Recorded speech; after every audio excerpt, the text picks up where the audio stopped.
आज जेजुरीमध्ये बहुजन संवाद मेळावा हे महाराष्ट्रातील भटक्या विमुक्तातील सर्व नेते मंडळींनी एकत्रित येऊन केलेला आहे। या मेळाव्याची मागणी अशी आहे की जय मल्हार क्रांती संघटनेचे नेते माननीय दौलत नाना शितोळे यांना भारतीय जनता पार्टीच्या कोट्यातून विधान परिषदेवरती संधी मिळावी यासाठी यांनी हा मेळावा घेतला होता आणि त्यांना भेट देण्यासाठी, त्यांना पाठिंबा देण्यासाठी मी आलो।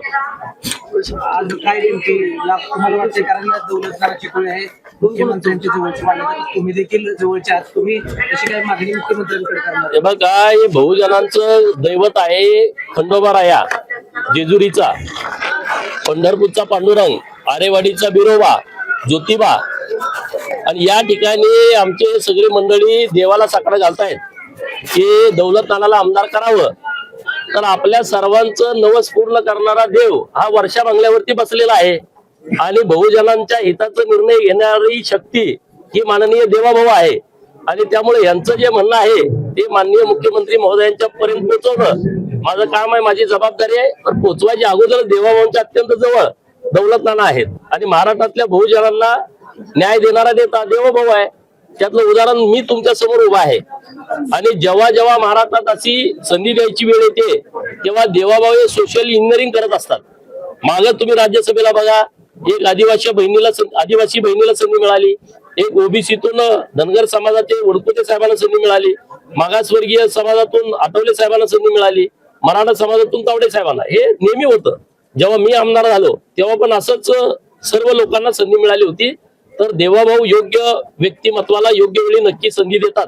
त्यामुळं मी हे सांगितलं त्यांना की काही काळजी करू नका, देवाभाऊ आपल्या सोबत आहेत। एकेकाळी खरं तर पवारांवर विखारी टीका करणारे गोपीचंद पडळकर यांच्यावर आता बारामतीच्या पवार कुटुंबाची किंवा सुनेत्रा पवारांच्या प्रचाराची स्टार प्रचारकपदी भाजपने तुमची नियुक्ती केली आहे। बारामतीमध्ये सुनेत्रा पवारांच्या प्रचारात भारतीय जनता पार्टीनं माझी स्टार प्रचारक म्हणून माझी नियुक्ती केली आहे आणि बऱ्यापैकी मी आता मागच्या ज्या काही निवडणुका झाल्या त्यामध्ये भारतीय जनता पार्टीनं माझ्यासारख्या सामान्य कार्यकर्त्यावरती स्टार प्रचारकाची संधी मला दिलेली आहे। आता पार्टी ठरवते कुणी कुठं जायचं, त्यामुळं पार्टी काय ठरवेल त्या पद्धतीने पुढे होईल। लाडकी बहीण योजनेच्या EKYC साठी महिलांकडे शरीरसुखाची मागणी केल्याचा धक्कादायक प्रकार जळगावमध्ये घडलाय, कसं बघताय? हो नाही, त्याला जोड्यान हाडला पाहिजे, त्याला थोडवला पाहिजे। असं कोणी असेल नीच माणूस की लाडक्या बहिणींना अशा चुकीच्या पद्धतीने वागणूक दिली असेल हे आपल्या माध्यमातून मला कळतंय, त्याच्यावरती कडक कारवाई केली पाहिजे। 2029 ला मोठ्या संख्येने आमदारांची संख्या वाढणार आहे। खऱ्या अर्थाने बारामती लोकसभा मतदारसंघ आणि बारामती विधानसभा मतदारसंघामध्ये धनगर समाजाची संख्या जास्त आहे। येणाऱ्या 2029 ला धनगर समाजाचा आमदार होऊ शकतोय?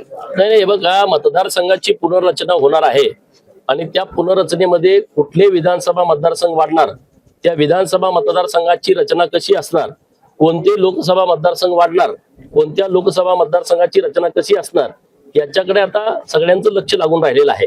आणि त्यामुळे नक्कीच काय आहे, लोकसंख्येप्रमाणे आमदारांची संख्या नसल्यामुळं प्रत्येक समाजामध्ये असं वातावरण आहे। आता माझा रामू समाज आम्हाला विधान परिषदला संधी नाही, विधानसभेत तिकीट पण नाही। धनगर समाजाचं म्हणणं की आम्ही 1.5 कोटीची लोकसंख्या आमचे आमदार नाही, त्यात काही गैर नाही। प्रचंड मोठी विषमता आहे समाजामध्ये। आता मी माझ्या भाषणामध्ये सांगितलं, एका घरात 6 खासदार झाले, वसंत दादा, शालिनीताई, मदन भाऊ, प्रकाश बापू, प्रतीक पाटील, विशाल पाटील। एका घरात 40 लोक असतील त्या घरात सदस्य, तिथं 6 खासदार होत आहेत, 4 वेळचा एक मुख्यमंत्री होतोय, एक महसूल मंत्री शालिनीताई, पणन मंत्री मदन भाऊ, केंद्रामध्ये प्रतीक पाटील। म्हणजे 4 मंत्री एका घरात होत आहेत, 4 वेळा मुख्यमंत्री एका घरात होत आहेत, 6 वेळा खासदार होत आहेत। आमदार मोजायला पाहिजेत। म्हणजे मी टीका म्हणून बोलत नाही, विषमता किती मोठी आहे बघा। 40 सदस्याच्या कुटुंबामध्ये 6 वेळा खासदार पद येते, 4 वेळा मुख्यमंत्री पद येते, वेगवेगळी मंत्रीपद येत आहेत केंद्रात राज्यात, परंतु 1.5 कोटी धनगरांच्या मध्ये लोकसभेचा खासदार होत नाही। बाकीच्या तर समाजाचा विषय सोडून द्या, एवढी मोठी विषमता आहे आणि ती विषमता दूर व्हावी लोकांना वाटणं साहजिक आहे। आणि त्यामुळे नुसतं वाटून चालणार नाही, त्याच्यासाठी कार्यकर्त्यांनी मेहनत घ्यावी लागेल, कष्ट करावं लागेल, पार्टीचं काम करावं लागेल, लोकांच्या मध्ये जावं लागेल, लोकांना विश्वास द्यावा लागेल की आम्ही विधानसभा लढवू शकतो तुमच्या बरोबर मतं असली पाहिजे, पार्टी तुमचा विचार करेल. दौलत नानांनी आजचं हे शक्ती प्रदर्शन केलंय, काय वाटतं ह्याला नाही, यश येईल शक्ती का? प्रदर्शन दौलतानाचा काहीच संबंध नाही. त्यांच्या सगळ्या सहकार्याला वाटतंय. दौलत नाना कुठे दिसले का तुम्हाला?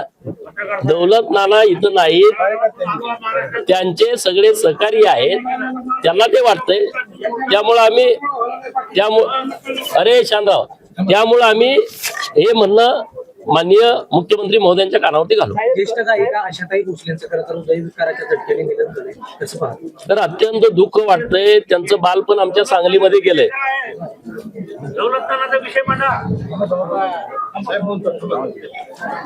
आशाताईंचं बालपण, लता दिदींचं बालपण हे आमच्या सांगलीमध्ये गेलेलं आहे. सांगलीशी त्यांचं खूप जिव्हाळ्याचं नातं होतं आणि अखंड जगभर त्यांचं नाव आहे.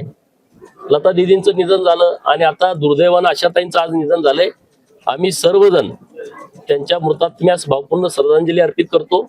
एका या मोठ्या क्षेत्रामध्ये, गायन क्षेत्रामध्ये एक मोठी पोकळी निर्माण झालेली आहे आणि मागच त्यांना राज्य सरकारनं महाराष्ट्र भूषण म्हणून त्यांना सन्मानित केलं होतं.